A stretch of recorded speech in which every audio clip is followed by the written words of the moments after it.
Founder of Flags for Vets, Jamie Popwell. Jamie, thanks for being with us. Thank you. Good morning. You're welcome. Thank you for what you're doing. Tell us what you saw when you went to visit that area and what you did with these flags. Well, I was actually on the road that weekend. I was up in Florence, Alabama last week and putting some flagpoles up for some other veterans. And my wife had texted me and said that there was a tornado that had hit Beauregard, the local community next door to us. And I've got family and friends that live in that area. So when I got home that night, it was too late for me to go up. 21 states, many in that particular area. So when you went into action after the tornadoes, you wound up putting brand new flags on flagpoles in front of houses that did not exist anymore. Why was that important? Well, for me, I mean, our flag is a symbol of hope. As a country, we have fought and done so much under that flag, and you know where I've been and what I've done in my life, being able to see that flag has always given me hope, and that was my desire, was to make the residents there in that community, to give them hope, to give them something to look forward to. And being that you knew so many people personally in that area, how were you received? Well, there wasn't that many there that was. I mean, everyone was gone other than just rescue workers and search crews and those that were coming in like me just to help clear the area. So there weren't a lot of families there at the time. But I have since been contacted by a couple of families that have come back to where their homes were to see that there's a flagpole and a flag there and offering me thanks. Jamie, this is the sweetest story. You told our producers that you are patriotic. Saying that you're patriotic is an understatement, you said. You said you firmly believe in the flag and our nation. What does the flag mean to you? Well, it means so much. Like I said, I've served my country and my community for more than 30 years between the Marine Corps and law enforcement and later in life as a contractor working in Afghanistan and Iraq. So I've been in countries where all we had was our flag when we looked up at the end of the day, and it just means so much more to me. It's not just it's not cloth and material. It is the fabric of our country. And you're just not about the the tornado. You're about doing this all the time. To donate and help out, visit flagsforvets.us /US. The link is also up on foxandfriends.com. So flagsforvets.us. Appreciate that. At the bottom of the screen. Thanks, Jamie. Yes, sir. Thanks, Jamie. All right. Good man, right? A great project, too. Meanwhile, straight ahead, President Trump's budget about to be delivered on Capitol Hill this morning, including nearly $9 billion for a wall. We're live in Washington with the outrage coming up next. And these two lawmakers, they made headlines for debating Nickelback on the House floor. This morning, their fight comes to Fox and Friends. Play it louder. Border wall. The whole issue of the wall and border security is The biggest scandal has been the media's role propagandizing the American public into thinking any of this was true at all. The Covington Catholic student about to hit CNN with a $250 million lawsuit. I'm hoping this, can we say, put the fear of God in journalists out there to realize they could be sued if they don't do due diligence. And here comes the Candyman. 52nd career cup victory for Kyle Busch. Democrat from Wisconsin doesn't really like Nickelback, but then he started sparring with the man screen left, Representative Rodney Davis, a Republican from Illinois. He loves Nickelback. We will have the debate. Nickelback, good band or bad band, right here on today's. A lot of you weighed in on that, and the majority of you really liked Nickelback. You said your kids don't like it. My kids hate Nickelback. I kind of like it, though. I do too. Just say it. It's all about, fundamentally, it was about HR1, but that's not as sexy as Nickelback. Well, and we're going to be talking about that very shortly. In the meantime, it is our 8 o'clock hour here on Fox and Friends, and we start with a Fox News alert and a live look at Capitol Hill. There you go right there, as the president's budget is being delivered to the lawmakers to take a look at it. He's expected to ask for $8.6 billion to build the border wall. Democrats already slamming the proposal. Kevin Corke is live outside the White House. Kevin, you thought this would be accepted with open arms and just signed off on, didn't you? I mean, come on. Can't we all just get along? I mean, Okay, maybe not. Let me just say this. It is a wish list, right? A priority snapshot, if you will, guys. But make no mistake about it. It's got no chance of passing Congress. But that doesn't mean that we can't learn a lot about the administration's priorities by taking a look. As you see that budget being delivered right there on Capitol Hill, you heard Ainsley mention it not long ago, $8.6 billion for the border wall. Now, let me take you inside the numbers. This will probably help the folks at home understand what we're talking about. $8.6 billion total, $5 billion from DHS, that's the Department of Homeland Security, $3.6 billion from the Defense and Military Construction budget. That's to complete 722 miles of a border barrier. You think Democrats are going to take this lying down? Think again. Chuck Schumer and Nancy Pelosi put out a lengthy joint statement. In it, among the comments, this one, Congress refused to fund his wall and he was forced to admit defeat and reopen the government. The same thing will repeat itself if he tries this again.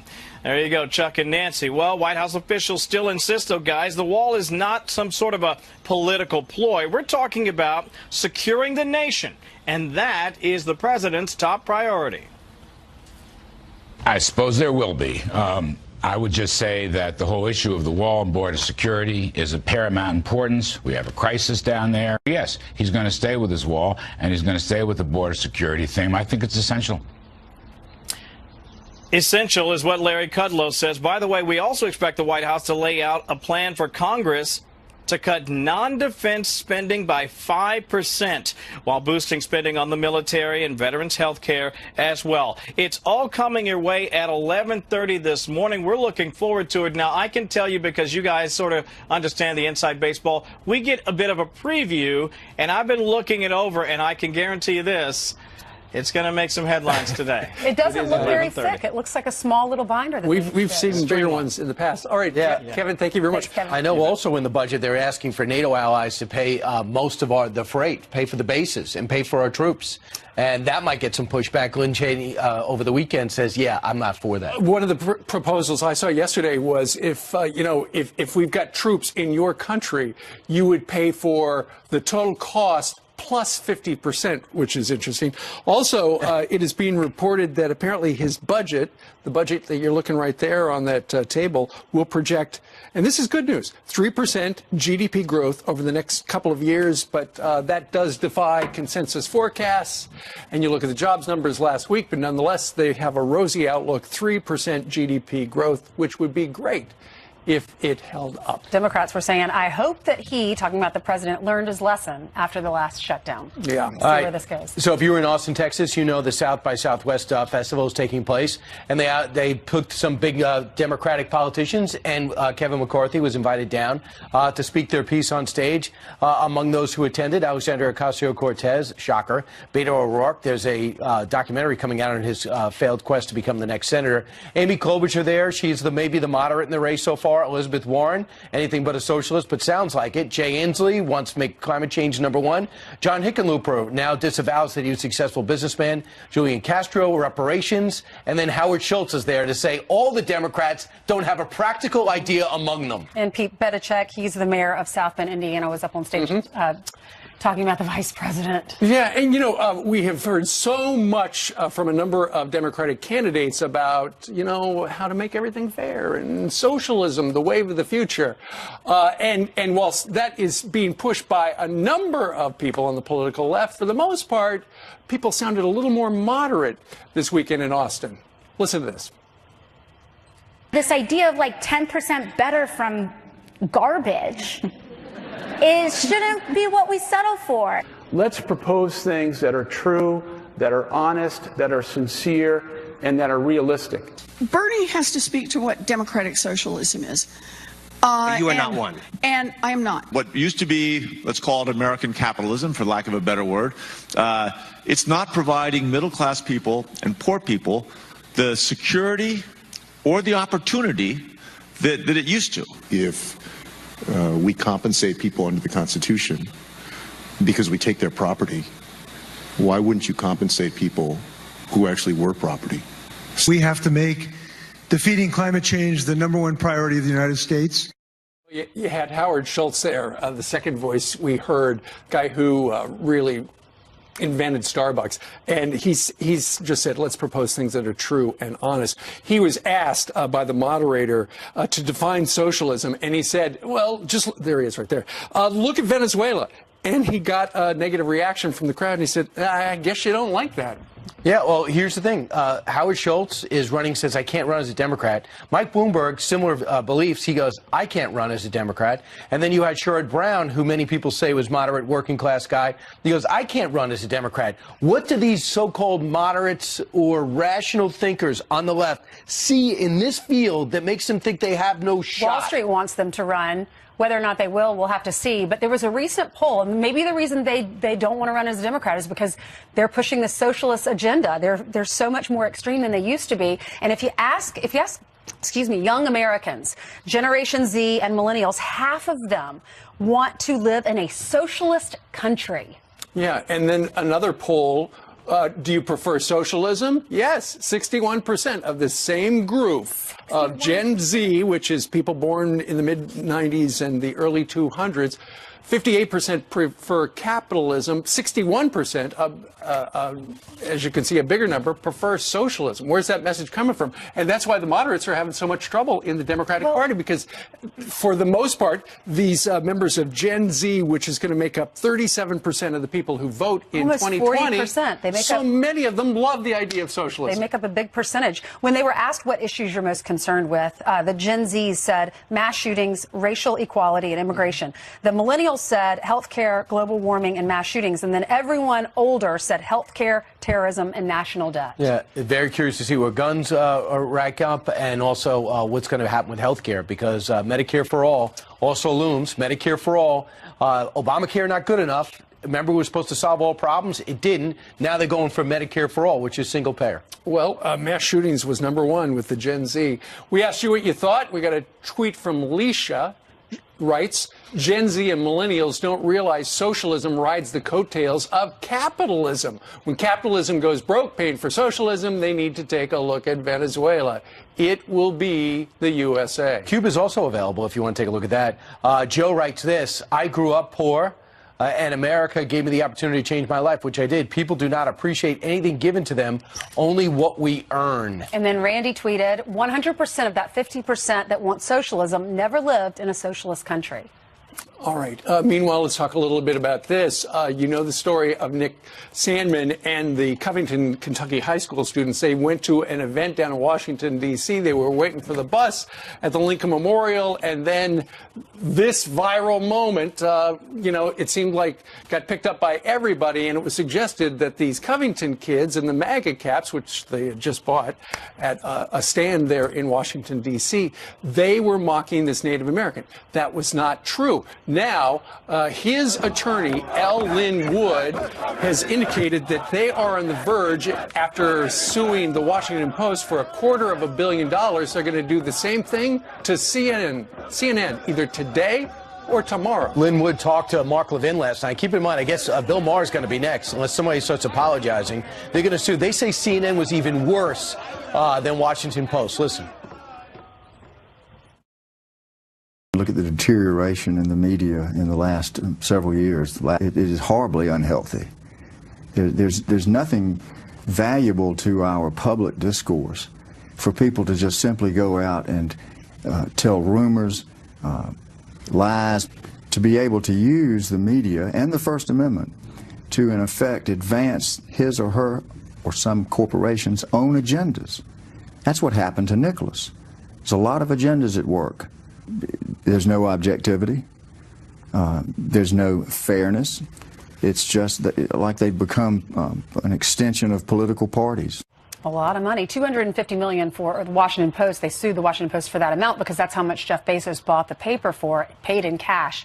They haven't said why they're asking that amount for CNN. Just to see the whole thing play out is going to be fascinating, to see them try to justify it. He also said they didn't take enough time to apologize, to backtrack their story. They took 2 days to explain the story wrongly, and they barely explained. They should have spent another 2 days explaining how they got it wrong. They didn't. Stay tuned for that. In the meantime, 8:11 here in New York City, and Jillian joins us with a Fox News alert. That's right, and we continue to follow this breaking news. So let's get you started with this. 2 black boxes from that doomed Ethiopian Airlines flight have just been recovered. 157 people, including 8 Americans, were killed when the Boeing 737 MAX 8 jet went down just minutes after takeoff. Overnight, that model plane grounded by several airlines and China. Boeing has also postponed plans to unveil a new model this week. A 19-year-old woman charged with attempted murder of a Chicago police officer. Emily Petronella denied bail after a police officer solves a real cold case in a matter of seconds. I'll be out with that vehicle right now. What in the heck? A Nebraska state trooper finding this Ford Mustang made entirely of snow parked in the road.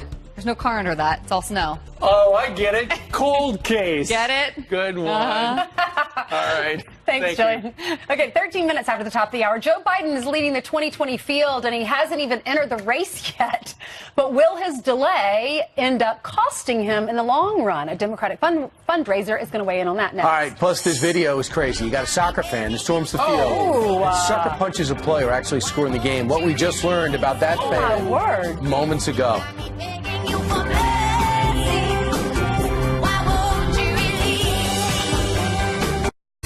A new poll of likely Iowa caucus goers gives the 2020 Democratic nomination to Joe Biden right now. The only problem is he's not even in the race yet.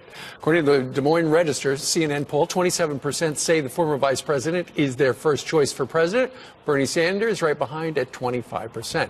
But has waiting to enter the race hurt his opportunity to fundraise? That's a question. So let's talk to national real estate developer and Democratic fundraiser Don Peebles. Don, it's good to have you. Good morning. Good to be here. All right. Generally in the primaries, it's a rush to the extremes. But then when it's time to run in the general, you got to become more moderate. So Joe Biden, who is more moderate, the sooner he gets in, probably the more he's going to have to kind of drift into the left lane, isn't he? Yeah, or be pushed to go to the left lane. I think that he's going to stay center because that's who he is. And I think Biden, one of the things you get with Biden is who he is. And I think that is attractive to Democrats. Well, explain why Bernie is so close and yet so different. I mean, because he's an outsider. He's a big contrast to Trump.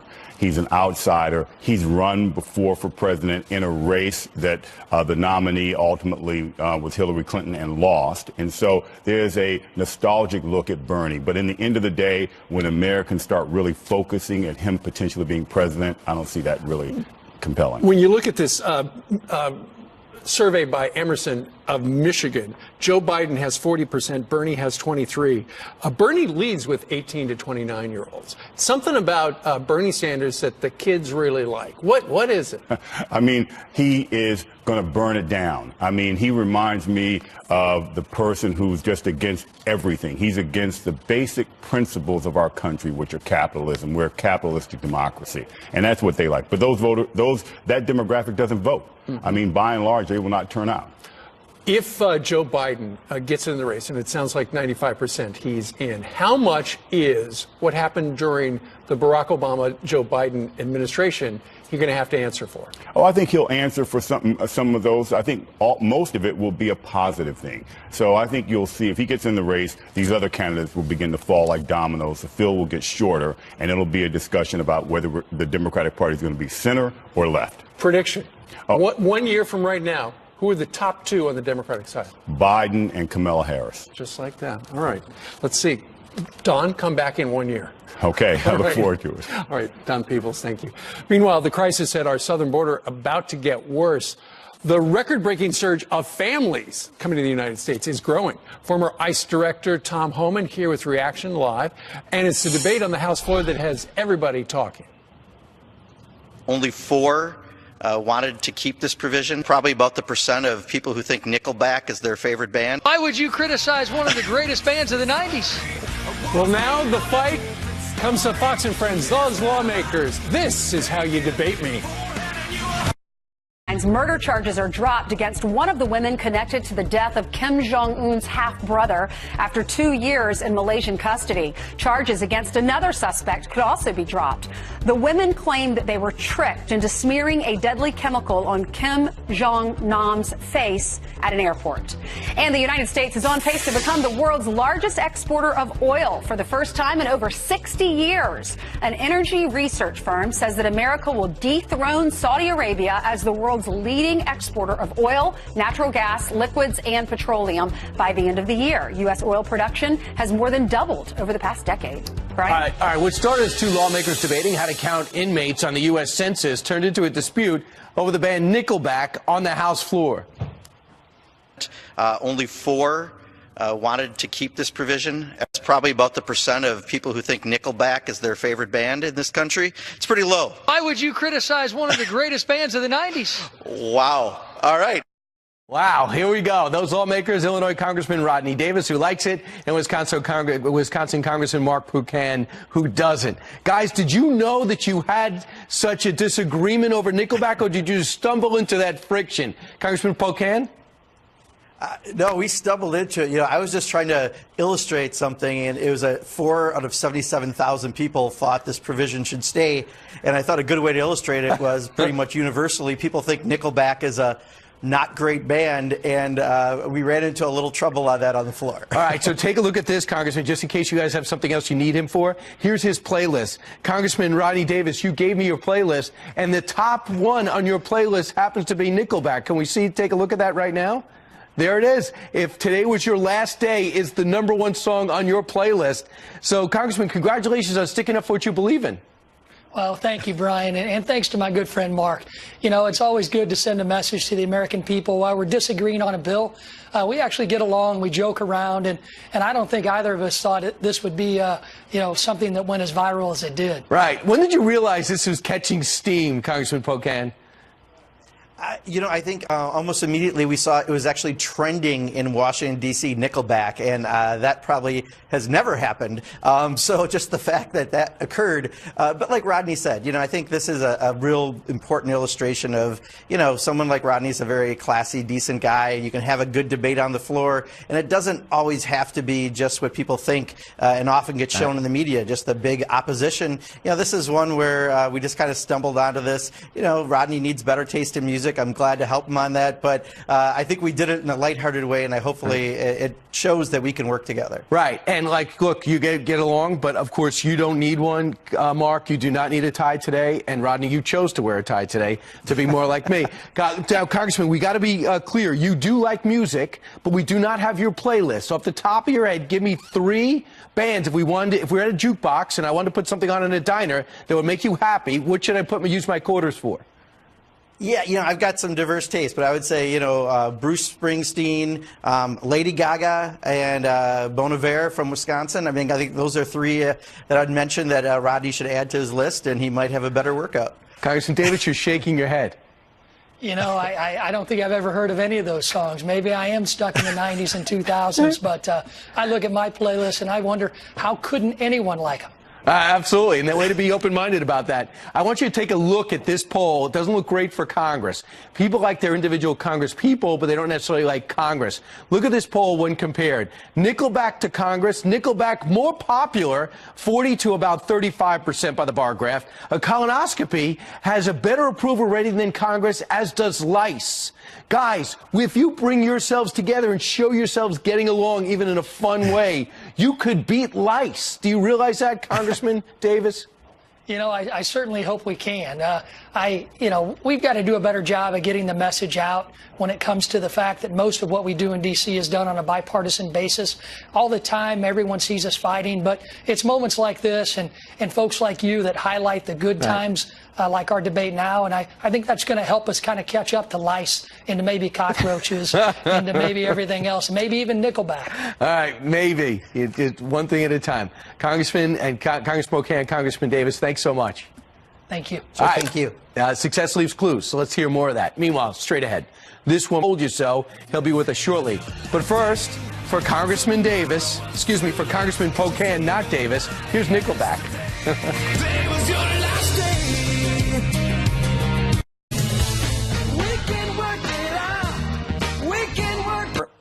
acting ICE director. Tom, good morning to you. Good morning. Good morning. We've been hearing from Griff Jenkins, who has talked to the Department of Homeland Security, and apparently this planning profile looks at what the forecasts are. And right now, the number of families trying to get into this country is, they're suggesting that in this year alone, it will eclipse the last 3 years combined. Why are so many families heading north? Because there's no consequence. There's no deterrence. Congress hasn't closed the loopholes that, entice them to come. Look, the families can't be detained more than 20 days, and that's not time enough to see a judge. They know that. So they'll come, they'll be detained a few days and get released. If you look at the numbers of families from Central America, look at the data on the books now, 92% of Central Americans that claim asylum at the border will not get relief from the government because either they don't show up in court, they don't file in court, or they lose their cases. So until Congress closes that loophole, you're going to see them coming, which is why I said last week, I think ICE needs to do a nationwide operation. They need to look for these family groups and adults who have had their due process at great taxpayer expense and been ordered removed by a judge. We got to execute those orders, because if those orders mean nothing, there's no integrity in the entire system.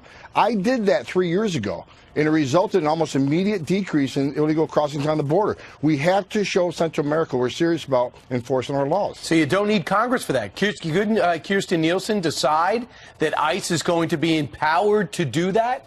Well, they don't have to be empowered. I mean, that's their job to locate. Look, ICE has to, again, they got to prioritize the criminals. I get it. I did when I was director. But in FY15, when this 15 and 16, when this was out of control, I took it upon myself, say, look, I got to go arrest these people that have been ordered removed by a federal judge. That's my job. We spent a lot of money. Democrats stood on the border in San Diego, says they have a right to claim asylum. They have a right to see a judge. Okay. We'll do that, but once they see a judge and get that final order removal from a federal judge, we need to execute it. So ICE can certainly make the decision. The department would have to support it, but we did it, I did it, and it worked. What do you make of the left claiming that people are dying in custody at the border under the Trump administration? Hey, it's unfortunate anybody dies, but 9 to 12 is a pretty good number if you compare it to New York State. AOC, she likes to yell about people dying in ICE custody. Her own state has 3 times as many deaths in custody, and they deal with 90,000 people as ICE does. We got 1/3 the deaths, with a lot more people coming through our process. When I was the director of ICE, we spent $500 million on medical care for illegal aliens. So the numbers are, I think the numbers are they're sad, but I think our medical program in ICE is better. We have less deaths in name a state penal institution, any other detention program. We beat most of them. All right, that is on our southern border, and yet, Tom, watch this. Here's a bit of an NBC News report that says, don't just worry about our southern border, worry about Canada. Watch. People don't realize that. Tom, how big a problem is that? Well, look, it's a problem. When I was the ICE director, I actually took a northern border tour, and I took a helicopter ride from Vermont about midway in New York. I grew up in that area. So look, during the wintertime, people can walk across the river, take a snowmobile across the river. And up in the Thousand Islands, you can get on a boat and be from Canada to Gananoque to the United States in 30 seconds. It's a problem, but we got to look at the numbers. What the northern border arrests in a year, southwest border is arresting in a week. So it's like anything else. If you got a bunch of holes in the dam, you got to plug that biggest hole first that's letting the most water, and that's the southwest border. But Border Patrol recognizes numbers on the northern border have increased. So did I as a director. I assigned more special agents up there, more assets to work with the local and state. We have great working relationship with the Royal Canadian Mounted Police. We attack smuggling together. Border Patrol has increased assets and technology on the northern border. So it's a problem that's being addressed. But again, the biggest problem is way south. Yeah, no question. I just wish that both sides can realize there's a problem that needs to be addressed yesterday. It seems like the Democrats are just ignoring it, and these numbers don't lie. There's no political angle to these numbers. Look, you're exactly right, Brian. And look, I've said it many times. The Democrats, even though I'm very disappointed in Democratic leadership, they're not that stupid. They don't know the numbers aren't real and we got a problem. This is all about political stance against this president. If the president fixes the border issue, that is terrible for them in 2020. This is about resisting and hating this president more than taking their responsibility to secure their border. They know there's a problem. You can't deny there's a problem. They're smart people. Yep. All right. Thank you, Tom. Good to see you. Good to see you. All right, let's hand it over to Jillian, who has some headlines for us. That's right. Good morning. And let's start with this story that we're following. Democratic presidential hopeful Tulsi Gabbard refuses to call the president of Syria a war criminal. Do you believe that Assad is a war criminal? I think that the evidence needs to be gathered. And as I have said before, if there is evidence that he has committed war crimes, he should be prosecuted as such. The congresswoman has said she's skeptical Bashar al-Assad's government carried out chemical attacks that killed dozens of people. The U.S. intelligence blames the regime. I'll bet. Onlookers pulled the woman to safety as someone used a water bottle to distract the cat. She will be okay. Take a look at this. A crazed fan storms the field to blindside a soccer player. The sucker punch coming in the middle of a bitter rivalry matchup between two teams in Europe. The victim went on to score the game-winning goal. The fan was immediately arrested and has reportedly pleaded guilty to assault this morning. Look at that. Yikes. This driver is totally love-stuck. A man gets his car trapped in the sand trying to take his girlfriend for a romantic ride on the beach. California police say it took 7 hours to move the car using a tractor. The man was cited for driving on the beach. It's unclear if his girlfriend stuck around. But usually you got to take some air out of the tires. You got some bigger tires, SUVs. I mean, that's not going to work. That is not going to work. No. Well, sometimes What were you you just don't thinking? think straight when Right. you're in love like you. Yeah, baby, love stuck. Love drunk is a real condition. Right, Janistine? Love drunk? Yeah. I'm in love with you guys every day, Oh, so I that's must good. be drunk every No day. breathalyzer needed. No, not at all. Are you guys happy to be on Fox and Friends this morning? All right, I hear it's spring break, so we've got a lot of fans, Fox and Friends fans here in New York City. Let's take a look at the temperatures. It is mostly sunny right now, 42 in New York. I will tell you, across the northern plains and the Great Lakes, it still feels like wintertime. Across the south, we've got some warmer temperatures and the potential for stronger storms tomorrow. So large hail, damaging winds, isolated tornadoes for parts of the southern plains, and we could see some flash flooding as well. The west is still very wintry over the next couple of days with some higher elevation snow. All right, you want to say hi to Steve Ainsley and Brian? Hi. Where are you from? Black Spring. Very nice. Thank you for coming. Cute. Say hi to your Thanks family. for being here. All right. Thanks, everybody. Thank you. All right. Warming up out there. 42 minutes after the top of the hour, House Republicans demanding new answers from Michael Cohen over conflicting comments that he made during his testimony. We're live with the letter for kids now.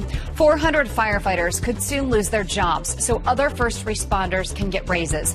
Houston Mayor Sylvester Turner says slashing the force is the only way to afford the voter-mandated firefighter pay hikes. The city's fire union is accusing Turner of endangering lives. Layoff notices are expected to be mailed within the next few weeks.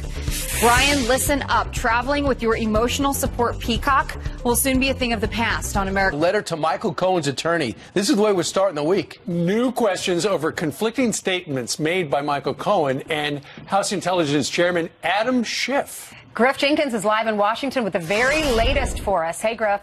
Hey guys, yeah, you remember Fox News was first to report that Democratic staff from Adam Schiff's House Intel Committee traveled to New York 4 times and met with Cohen for more than 10 hours in advance of his public testimony. Well, this morning we're learning a lot more about a letter addressed to Cohen's attorney, Michael Monaco, from the ranking member of the House Oversight Committee, Jim Jordan, and fellow Congressman Mark Meadows regarding conflicting statements made by Cohen and Schiff. Now, in this letter, it cites Cohen's testimony back where this exchange happened. Jordan said, "Let me ask you one question. What did you talk to Mr. Schiff about?" Cohen said, "I spoke to Mr. Schiff about topics that were going to be raised at the upcoming hearing." Now, the letter also references comments made by Schiff to CBS, where he said the extent of his contact with Cohen was inviting him to testify and allaying concerns about the president's threat against his family. Well, in a statement to Fox News, a spokesman for Schiff says, despite this professed outrage by Republicans, it's completely appropriate to conduct proffer sessions and allow witnesses to review their prior testimony before the committee interviews them. Such sessions are a routine part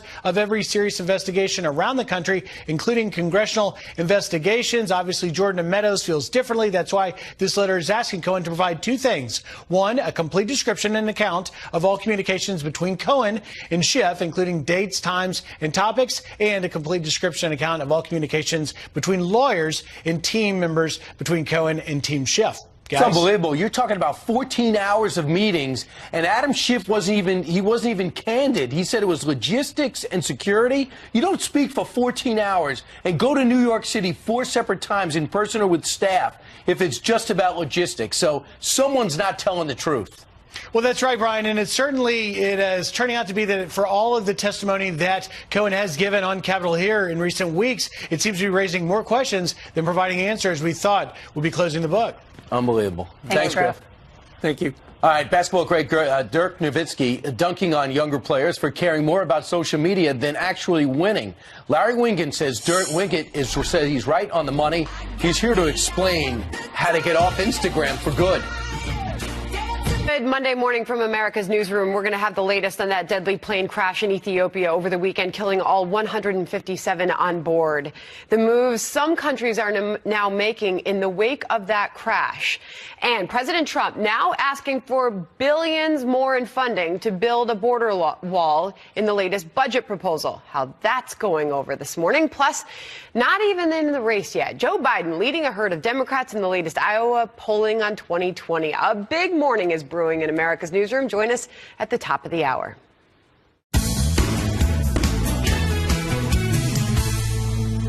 All right, retiring Dallas Mavericks legend Dirk Nowitzki says the new generation of NBA players care more about their followers on social media than winning games. Don't know if it's about winning as much anymore as it is looking good on Instagram, Twitter, having followers and having clicks and likes. Guys would sit around the locker room waiting for the coach to talk, and during that wait, there would be conversations taking place. Now it is 15 guys on their phones. You know who's fired up about this? Larry Winget, the pit bull of personal development and the author of What's Wrong with Damn Near Everything. He joins us in that sharp-looking sport coat right there from Phoenix. Larry, apparently for these professional athletes, social media is making them less social. Well, that's true, but that applies to everybody in society right now. Isn't it amazing that we used to judge players by how many points they're scored, and now they judge themselves by how many likes they get and how popular they are? Really, that's a sad commentary on society, that we've gotten to the point where popularity is how we measure our own success and validate ourselves. What happens when we're no longer the flavor of the day, or when somebody else can post a more provocative or sexy or just more posts in general to get more likes? I think it's sad. Well, technically it's a real problem. The commissioner of basketball says the same thing. It's causing depression with these players. Listen. I think we live a bit in the age of anxiety. Yeah. I mean, I think it's I've read studies on this. I think part of it is a direct product of social media. Yes. And I think those players we're talking about, when I meet with them, what strikes me is that they are truly unhappy. If you're around a team in this day and age, their headphones on, they're isolated, and they're head down. And these are multimillionaires playing a surging sport in American culture. How do you explain it? Well, it is hard to explain, except for the fact that we look to others to make us feel good about ourselves instead of our own accomplishments, our own value, and our contribution. These guys should be saying, did I make a contribution to the team? We all have to look around and say, are we making a contribution to our families and to society? And feel good about ourselves when we do that. Not trying to make ourselves look better to people we don't know and don't care about who like posts and pictures of ourselves. There's been a study. We spend about 45 minutes per day on social media. What's your message to parents? That's the most important part. This is an opportunity for parents to say, what contribution are you making? And please get past the fact whether other people like your post. It's not a popularity contest. It's always going to be about the value you bring, the contribution you bring. Please teach your kids to do that. I don't blame the kids. This was forced on them. They didn't ask for this. Next thing you know, they're third grade looking at these phones, and now we want to tell them that they're all down the road I go.